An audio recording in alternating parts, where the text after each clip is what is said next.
Eric, as I look at the traditional God that the Judeo-Christian religions have given to us, it's a God of many infinities, absolute, unlimited power, unlimited knowledge, knows everything, knows infinitely many things in all different directions, infinite goodness.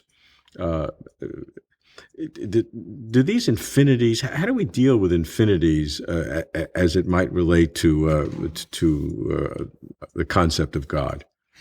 I think we relate to infinities as they deal with God, as we relate to infinities as they deal with anything. We should use the standard mathematical theories of infinity when we talk about the infinity of anything. Otherwise, we're just making stuff up. So mathematicians say there are many different levels of infinity. Mm-hmm. There's not just one infinity. There's smaller infinities and bigger infinities. They have technical names like Aleph naught, Aleph 1, Aleph 2. And for example, the infinity of the counting numbers versus the infinities of the points between 0 and 1. That's right. So we've got countable infinities, uncountable infinities, and all sorts of infinities, super compact, measurable, mallow. Mathematicians do all this technical stuff. We don't need to worry about that. So saying that God is infinite in that, traditional theistic sense has raised problems. One problem, of course, is classical, goes way back, is can God make a stone so big that he can't lift it? And that's a little old-fashioned. More modernly, there's this idea people have talked about that says, well, if God knows some collection of truths, God's omniscient, God's supposed to know all truths. Mm-hmm. Well, given any collection of truths, you can use techniques from modern mathematics, modern set theory, to generate a greater collection of truths. And then you say, well, okay, I'm sorry, God must know that greater collection. But you can use the same techniques to generate an even greater collection. And it ends up being impossible for there to be any collection of truths that God knows. Omniscience is mathematically incoherent. So there can't be an all-knowing God in any sense. So philosophers of religion deal with this because they can say that God knows everything that can be known. And so if there are things that can't be known, some philosophers of religion think God cannot know the future because the future is not there to be known. So it doesn't limit God's omniscience to say that God doesn't know the future if the future is not there to be known at the present time. So it could be the same thing with however you want to characterize it. But God's infinity would be the infinity of things that can be known that God knows. Is that a coherent concept? I don't think it's a coherent concept to say that there's an infinity of things that God can know in that way.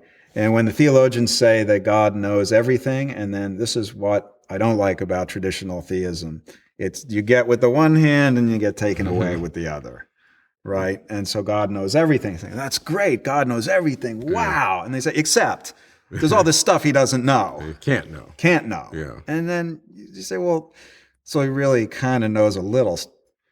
Yeah. I'd prefer to be more coherent about it and think of things that a God can know, right? Rather than saying, I think it's cheating to say God knows everything and then say, in that omniscience, and then take away. Well, talk to me about the difference between God knows everything. By the way, some philosophers say that's a very simple statement. God knows everything. In 3 words, you can say everything. So that's the ultimate simple sentence. So that has some beneficial aspect because it's so simple to say God knows everything.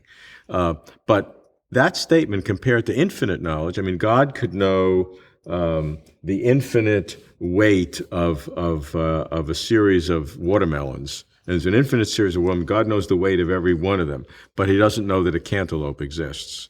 So God can know infinite number of things, but he doesn't know everything. He doesn't know about cantaloupes. I know about cantaloupes. It's simple to say God knows everything. It's a lot simpler to say no God. So if we're counting words, but that's a little silly. So it would be a sad little God that knows all these watermelons and doesn't know that there are even the little gods that I posit can do better than that. Yeah. I don't know why theologians want to talk about God in this way that seems so anthropomorphic, Well, so much like us. They want to have the I- Anselmian God, that than which nothing can be greaterly conceived. I mean, you have to get to that conceived to be nothing bigger and greater. You have to be infinite, because if you're not infinite, then there could always be one greater. And infinite supposedly defines. yeah, but you know what? That's their objective, right? So You don't think it works? I think it could work, but it can't work when you say God is that than which no greater is possible, and then you start putting all these limitations and qualifications and taking away with the other hand. I mean, if you really want to say God is Anselmian, God is that than which no greater can be conceived, and then you say, but he can't know the future, I'm going to say, well, wait a minute, I can conceive of a greater God, one that does know the future. Mm-hmm. And if you say your God can conceive of infinities up to Aleph naught, I'm going to say I can conceive of a greater God, one that knows infinities up to Aleph 1. And then you say, oh yeah, that. And I say, but now one that up to Aleph 2. And I'll employ all the techniques of mathematics, which says infinity is really endless. Yeah, of course. In an incredible way. Right. And there's not going to be any place for there to be God's knowledge or power on that line. For any God you give me, I'll conceive of a greater God. So what would be the implications of that? The implications of thinking that for any God you can define, or a theologian can define, right? Bring me any theologian, let them define their God. You'll make a bigger one. I will use their very same techniques to define a bigger one. That means there can't be any omni-God, because there's no omni. And so the problems I have with a personal omni-God start right away with mathematical contradictions in the notion of absolute infinity.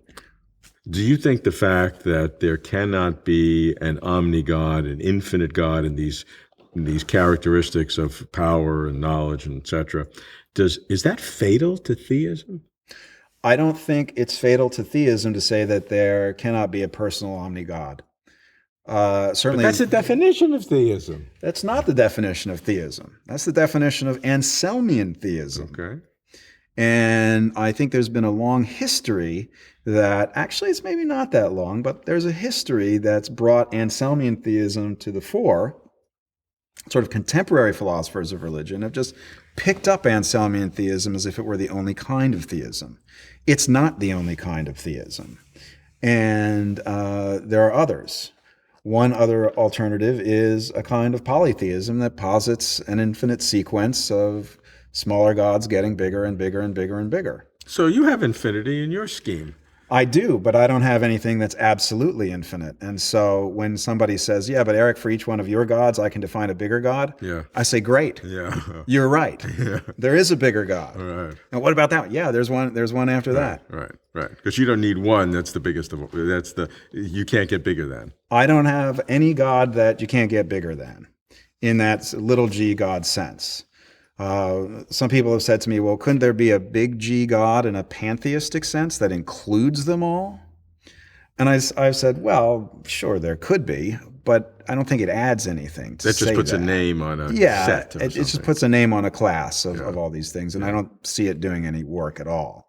So it doesn't bother me if somebody wants to talk like that, but if they're going to draw inferences from that, then that's incorrect. So you're against the infinities of traditional theism, but you replace it with your infinities of your little g gods. Yeah, I hope they're not my infinities. These are the more mathematical infinities, right? I like the mathematical theory of the infinite, the Cantorian transfinite, where the infinities go on in this incredibly strong way. And so, right, beyond every God, I don't have a biggest God, so if somebody says I can conceive of a greater God, I say, great, that's wonderful. That God exists too. But it's a little g God, because I'll be a greater God than that one too. So I don't suffer from, or the view of polytheism that I've talked about doesn't suffer from these problems that Anselmian theism does. Now, some people have said, it's confusing, right? Because some people have said that I'm an atheist because I don't believe in an Anselmian God. Others have said I'm a theist because I believe in infinitely many gods. And I say, well, you guys work that out. My view is I hope clear, and how people label it, I'm not so concerned with.